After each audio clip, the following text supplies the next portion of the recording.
सूरज भैया, जल्दी चलो, आपकी दादी गिर गई हैं और उन्हें चोट भी लग गई है। दादी दादी क्या हुआ आपको? आप कैसे गिर गई दादी? कुछ नहीं बेटा, बस जरा सा पैर फिसल गया और मैं गिर गई। दादी मैंने कितनी बार कहा है आपसे कि आप काम मत करो, आप काम मत करो, फिर भी आप मेरी एक नहीं सुनती हो। चलो दादी, घर चलो।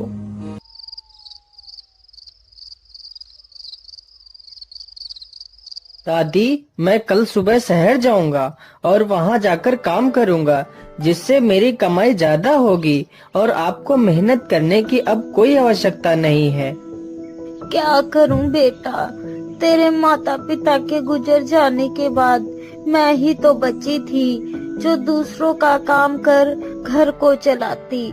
लेकिन दादी अब आप दूसरों का काम नहीं करेंगी, मैं कल सुबह ही शहर जाऊंगा।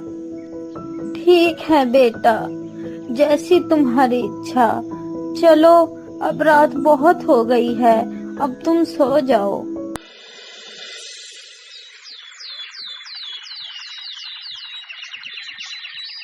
अच्छा दादी, मैं चलता हूँ, तुम अपना ख्याल रखना, मैं जल्दी ही वापस आ जाऊंगा। ठीक है बेटा, तुम रास्ते में खाना खा लेना।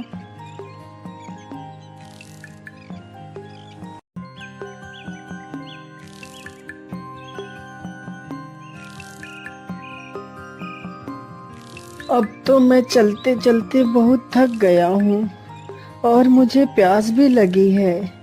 चलो, कहीं पर आगे पानी मिले तो वहीं पर खाना खा लूँगा। अरे वहाँ पर तो एक नदी है, चलो यहीं पर खाना खा लेता हूँ।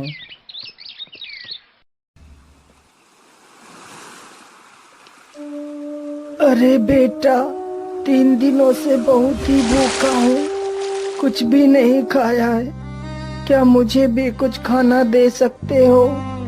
हाँ बाबा, क्यों नहीं, आप जाइए और पेड़ से एक पत्ता तोड़कर ले आइए, आप भी खाना खा लीजिए। नहीं बेटा, मैं बाल ब्रह्मचारी हूँ, मैं किसी भी जीव को कष्ट नहीं देता, इसलिए मैं पत्ता नहीं तोड़ सकता। बेटा तुम ही चले जाओ और पत्ता तोड़कर ले आओ। ठीक है बाबा, आप यहीं बैठिए, मैं अभी पत्ता लेकर आता हूँ। सूरज जैसे ही पत्ता तोड़ने के लिए चला जाता है, तभी साधु के वेश में आया हुआ वह ठग उसका सारा सामान लेकर भाग जाता है।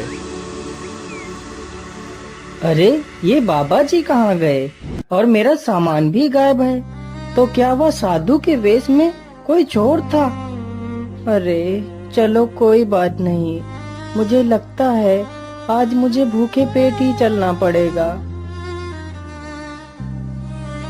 श्रीमन नारायण, श्रीमन नारायण, श्रीमन नारायण, श्रीमन नारायण। अरे बाप रे बाप, यह बगुला तो कितना बड़ा भक्त है, एक तरफ तो मछलियों को गपागप गटक रहा है और दूसरी तरफ नारायण नारायण का जाप कर रहा है। इससे बड़ा भक्त तो मैंने आज तक नहीं देखा। खैर छोड़ो, हमें क्या करना है, चलो आगे चलता हूँ। फिर वह चलते चलते एक राजा के द्वार पर पहुँचता है।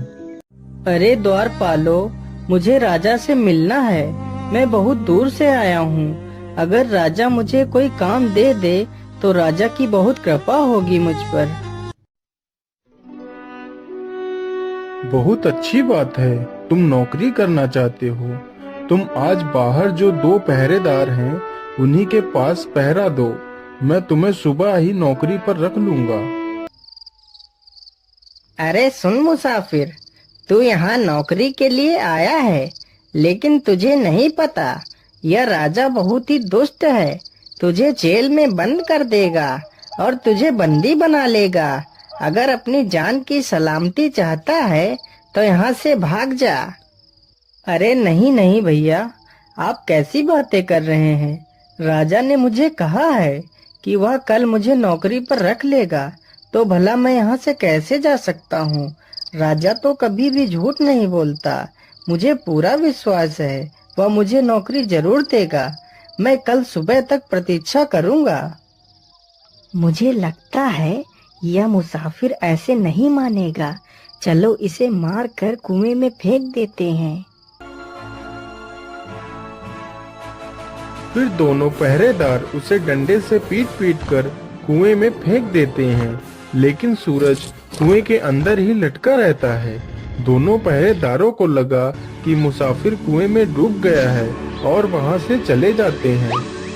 तभी वह चुपके से कुएं से बाहर निकल आता है और पेड़ के पीछे छिप जाता है। मुझे लगता है कि अब सभी लोग सो गए हैं। चलो हम लोग अपना काम शुरू करते हैं। अरे ये लोग कहाँ चले गए?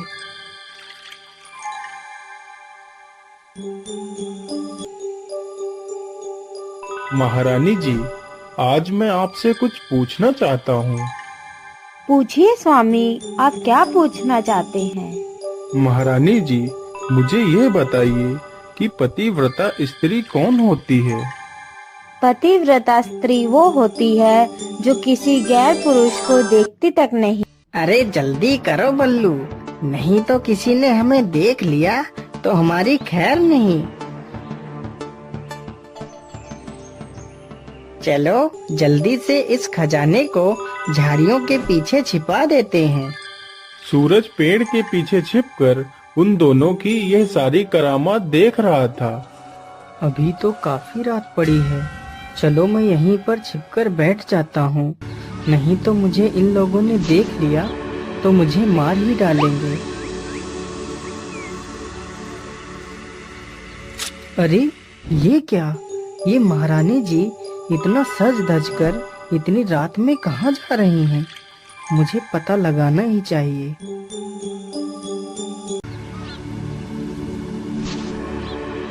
अरे मूर्ख, तुझे इतनी देर कैसे हो गई? मैं इतनी ठंड में बैठे बैठे परेशान हो गया हूँ और तू अब आई है। बता मुझे, तुझे इतनी देर कहाँ हो गई? क्या बताऊं, आज महाराज बहुत ही देर में सोए थे, इसीलिए मुझे देर हो गई। अरे बदचलन, तू मुझसे छल कर रही है। रुक, आज मैं तुझे जान से ही मार दूंगा। फिर वह आदमी आग से जलती हुई लकड़ी उठाकर महारानी की पीठ पर मार देता है, जिसके कारण महारानी की पीठ जल जाती है और महारानी वहां से भाग जाती है।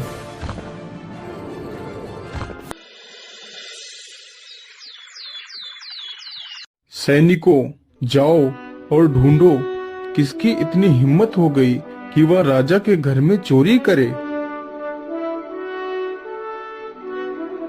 अरे पता नहीं किसने राजा के घर में चोरी कर ली। अरे इधर तो देखो जरा, यहाँ पर कोई पड़ा हुआ है। मुझे लगता है कि यही चोर है। अरे उठ उठ, अरे चल, तुझे राजा ने बुलाया है। अरे उठ। अरे तू तो वही है ना जो कल हमारे महल में नौकरी के लिए आया था और तूने रात भर में चोरी भी कर ली। सैनिकों, इसे मृत्यु दंड दे दिया जाए। महाराज, मैंने चोरी नहीं की है। अगर चोरी तूने नहीं की है तो फिर किसने की है? बता जल्दी, नहीं तो तेरी मौत निश्चित है। महाराज, आप मेरी बातों को ध्यान से सुनिए और समझने की कोशिश करिए। पत्ता न तोड़े ब्रह्मचारी, नारायण नारायण रटे जिनकी चोंच भारी, और द्वार खड़े सब माल लूटे, गैर मर्द का न देखे पतिव्रता नारी। अरे ये क्या कह रहा है? मैं तुझसे चोरी के बारे में पूछ रहा हूँ और तू पहेलियाँ बुझा रहा है। सैनिकों, इसके मारो 10 चाबुक। नहीं नहीं महाराज, आप मुझे मारो मत, मैं आपको इसका मतलब बताता हूँ। फिर वह राजा को अपने साथ हुई सारी घटना के बारे में बताता है कि कैसे उसे एक साधु ठग ने ठग लिया और कैसे उसे द्वारपालों ने मारकर कुएं में फेंक दिया, तथा रात में क्या क्या घटित हुआ उसने राजा को सब कुछ बताया। लेकिन एक बात मेरी समझ में नहीं आई, ये पतिव्रता नारी के बारे में तुमने क्या कहा था?